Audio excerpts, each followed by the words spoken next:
নমস্কার বন্ধুরা, আমার পাঁচফোড়ন চ্যানেলে আপনাদের সবাইকে স্বাগত।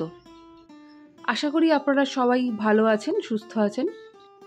এখন বাজারে খুব কাঁকরোল উঠছে, তো আমি আজকে ঠিক করলাম যে কাঁকরোলের একটা রেসিপি আপনাদের করে দেখাবো। এই রেসিপিটি সাধারণত যে হলুদ হলুদ হয়ে যাওয়া পাকা কাঁকরোল হয় ওতে বেশি খেতে ভালো লাগে, কিন্তু আমি এরকম হলুদ হলুদ পাকা কাঁকরোল বাজারে পাইনি, তাই আমি সবুজ কচি কাঁকরোলই পেয়েছি। আপনাদেরকে আমি সেটাতেই করে দেখাচ্ছি।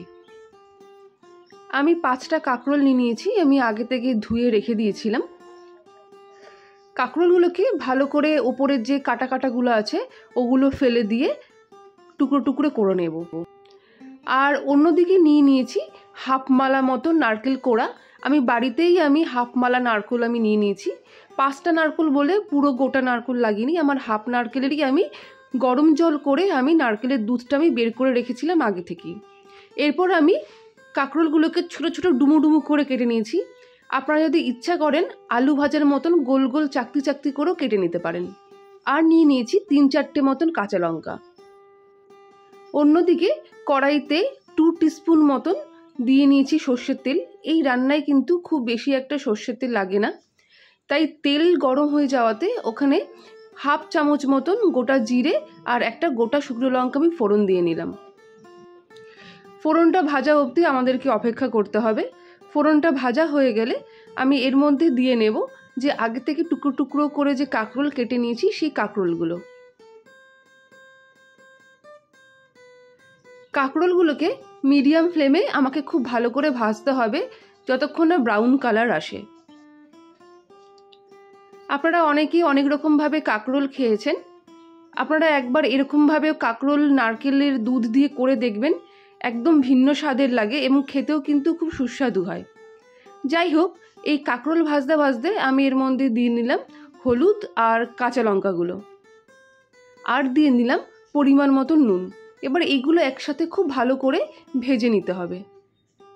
এই কাঁকরোলের রেসিপিটা করতে কিন্তু একদমই বেশি সময় লাগে না, আর একদমই বেশি কিছু উপকরণ লাগে না।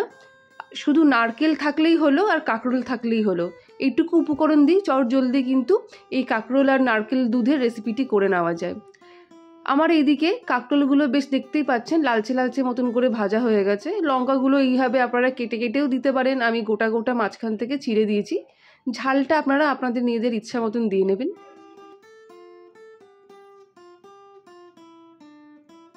কাঁকরোলটা যখন এরকমই হালকা করে ভাজা হয়ে যাবে সেই সময় কিন্তু নারকেলের দুধটা দিয়ে দিতে হবে। এখানে কিন্তু আর এক্সট্রা কোনো জল আমার লাগবে না, এই কাঁকরোলটা কিন্তু নারকেলের দুধেই সেদ্ধ হয়ে যাবে। তাই এই সময় কিন্তু গ্যাসটা আপনারা হাই ফ্লেমে দেবেন না, গ্যাসটা আপনারা মিডিয়াম টু লো ফ্লেমে রেখেই কিন্তু এই কাঁকরোলটা এই নারকেলের দুধের মধ্যে সেদ্ধ করতে হবে। নারকেলের দুধটা দেওয়ার পর নুনটা একটু আপনারা চেখে নেবেন। যদি মনে হয় নুন কম, আমার যেরকম মনে হলো একটু নুনটা কম হয়েছে, তাই আপনি এর উপর দিয়ে একটু এক্সট্রা নুন দিয়ে দিলাম।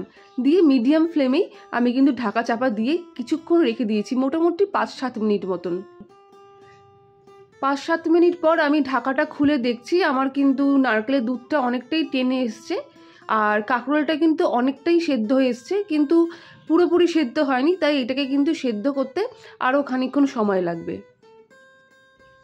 কাঁকরোলগুলো যখন এরকম হাফ সেদ্ধ হয়ে যাবে সেই সময় কিন্তু স্বাদ মতন আপনাদেরকে কিন্তু চিনি দিতেই হবে, কেননা নারকেলের রান্নায় চিনিটা না দিলে কিন্তু কম্বিনেশনটা ভালো যায় না। আর এইটা কিন্তু একটুখানি মিষ্টি ঝাল এরকমই খেতে হবে, তাই চিনিটা কিন্তু মোটামুটি হাফ চামচ থেকে 1 চামচ পরিমাণ এই 5টা নারকেলের জন্য লাগবে। তো সেটাই আমি দিয়ে নিলাম। এরপর আমি একটুখানি রঙটা চেঞ্জ করার জন্যে এবং একটু ঝালটা আর একটু বাড়ানোর জন্যে আমি খানিকটা হাফ চামচ মতন ঝাল লঙ্কার গুঁড়ো দিয়ে দিলাম। এই ঝাল লঙ্কার গুঁড়ো কিন্তু আগে দেওয়া যাবে না, মানে ভাজার সময় কিন্তু দেওয়া যাবে না।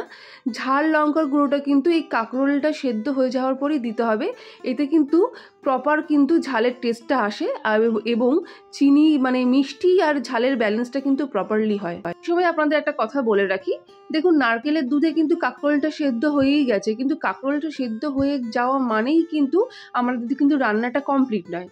এই রান্না যতক্ষণ আমাকে কষিয়ে যেতে হবে যতক্ষণ না নারকেলের দুধটা ভালো করে মজে গিয়ে এই সাইড থেকে এই নারকেলের দুধের তেলটা বেরিয়ে আসে।